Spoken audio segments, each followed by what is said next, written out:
ये भारतवर्ष है जिसे दुनिया कभी विश्व गुरु के रूप में जानती थी। इसी भारतवर्ष का एक महत्वपूर्ण राज्य है ओडिशा। प्राचीन काल में ये कलिंग के नाम से विख्यात था। सूर्य की पहली किरण इसी प्रदेश के एक कोण पर पड़ती है। इसी स्थान पर कभी संसार का सबसे भव्य और विशाल सूर्य मंदिर बनवाया गया था। तुम कलिंग की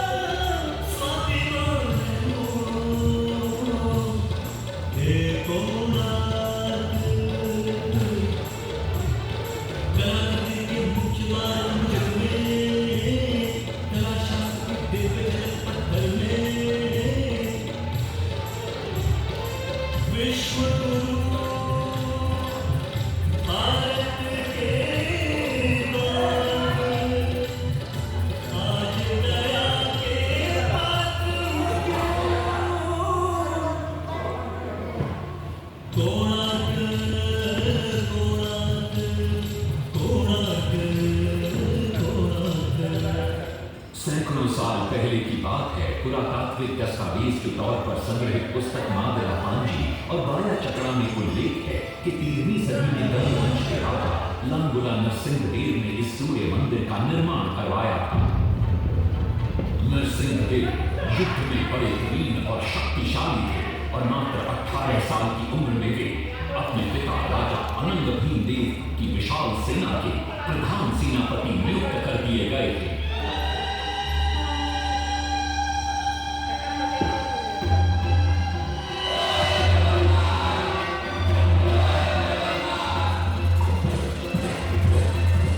सेनापति बनने के बाद नरसिंहदेव ने अपने कुशल नेतृत्व से दक्षिण के कई आक्रमणकारी राजाओं को युद्ध में हराया।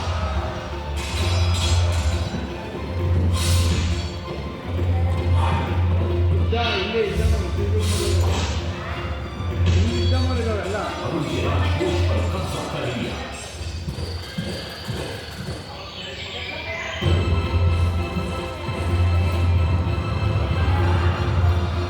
तत्पश्चात उन्होंने विजय पूजा, जिसे आज हम वारंगल के नाम से जानते हैं,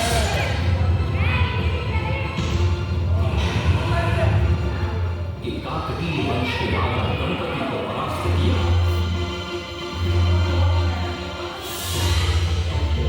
और उनके राजकोष पर भी कब्जा कर लिया। 3 वर्षों तक निरंतर युद्ध के पश्चात जब वे बहुत सारी धन संपदा लेकर कलिंग लौटे तो राजमहल में उनका भव्य स्वागत हुआ।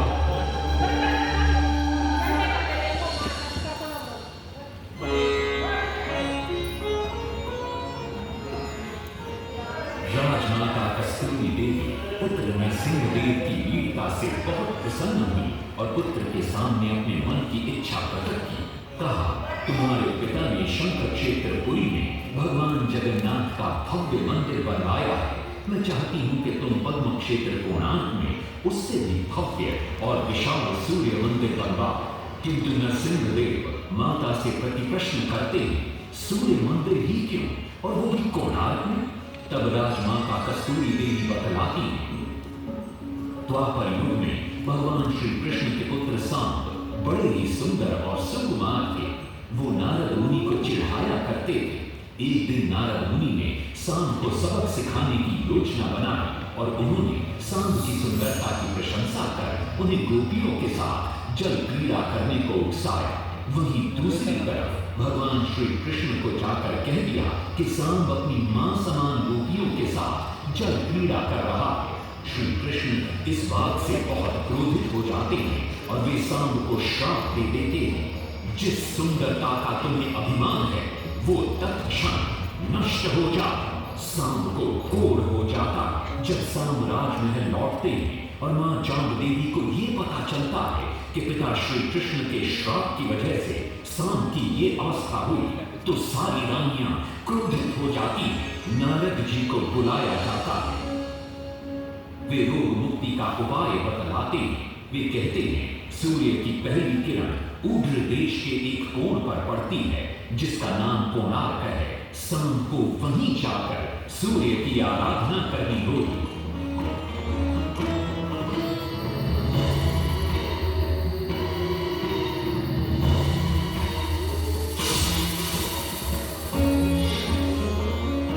बहुत ही लंबी और कठिन यात्रा के पश्चात शाम अपने सैनिकों और सेवकों के साथ कोणार्क की चंद्रभागा नदी के तट पर पहुंचते हैं और नित्य प्रातः स्नान के बाद सूर्य की आराधना आरंभ करते हैं।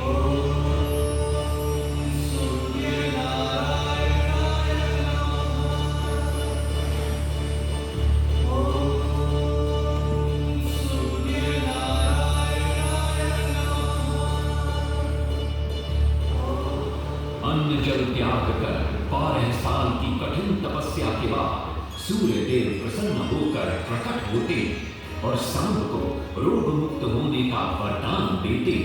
पुत्र, आज रात्रि के चतुर्थ प्रहर में स्नान करते समय नदी के तल में तुम्हें एक वस्तु मिले, वो मेरा ही प्रतिरूप होगी। उसका स्पर्श पाते ही तुम इस कोढ़ रोग से मुक्त हो जाओगे। स्नान के पश्चात शाम जब नदी से बाहर आते हैं तो वो रोग मुक्त हो चुके होते हैं। उनके हाथ में एक छोटा सा पत्थर है। उनके सुंदर और सुकुमार शरीर को देखकर सारे अनुचर और सिपाही प्रसन्न होते। शाम उस पत्थर को वहीं स्थापित कर एक छोटा सा मंदिर बनवाते। लेकिन जब उन्हें ज्ञात होता है कि सूर्य पूजा का विधि विधान यहाँ किसी को पता नहीं है तो वे चिंतित हो जाते। वे ध्यान में बैठते। सूर्य देव पुनः प्रकट होते और शाम के पूछने पर बतलाते कि दूर पश्चिम में साक्य देश के मागा ब्राह्मण पूजा की विधि विधान जानते हैं। शाम साक्य देश की ओर निकल पड़ते जो आज का ईरान है। महीनों की लंबी यात्रा के बाद शाम 18 मागा ब्राह्मण परिवारों को साथ लेकर कोणार्क लौटते हैं और सूर्य मंदिर में पूजा शुरू हो जाती है। राजमाता कस्तूरी देवी नरसिंह देव को बतलाती है कि विवाह के कई वर्षों बाद तक जब हम निसंतान थे, मैंने भी उस सूर्य मंदिर में पूजा अर्चना की और तुम पुत्र रूप में मुझे प्राप्त हुए। माता की बात सुनकर नरसिंह देव मां को कोणार्क में संसार का सबसे भव्य और विशाल मंदिर बनाने का वचन देते। सदाशिव सामंतराय महापात्र जो शिवई सांतरा के नाम से लोकप्रिय थे, वे अपने सहयोगी बीसू महाराणा के साथ मंदिर का प्रतिरूप बनाते और नरसिंह देव के समक्ष प्रस्तुत करते।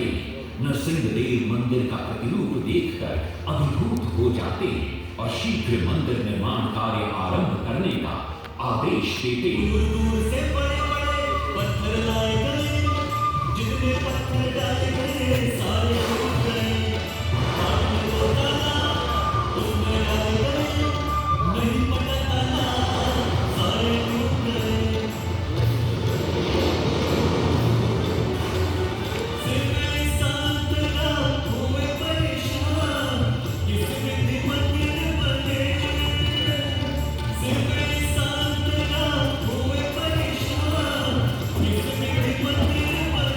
सिर्फ एक दिन वे चिंतामग्न कोणार्क लौट रहे थे, तभी उन्हें प्यास महसूस हुई। उन्हें पास ही में एक कुटिया दिखाई पड़ती है जहाँ एक बूढ़ी औरत से उनकी भेंट होती है। शिवई सांतरा पानी मांगते हैं। बूढ़ी औरत पानी के साथ गरम गरम भोजन भी लेकर आती है। वे थाली के बीच में हाथ डालते हैं जिससे उनका हाथ जल जाता है। तब वो बूढ़ी औरत मुस्कुराकर कहती है, तुम तो शिवई सांतरा की तरह बीच से भोजन उठाकर खा रहे हो। ये सुनकर शिवई सांतरा को अपनी भूल का एहसास होता है। माता रामचंद्री ने उपाय सुझाया, समझे शिवई सांतरा।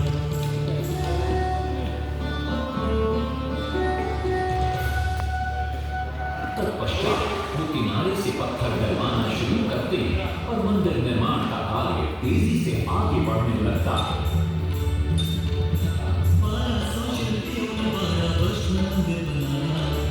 घोड़े साथ सजा कर रथ में समय जो जगमगाया।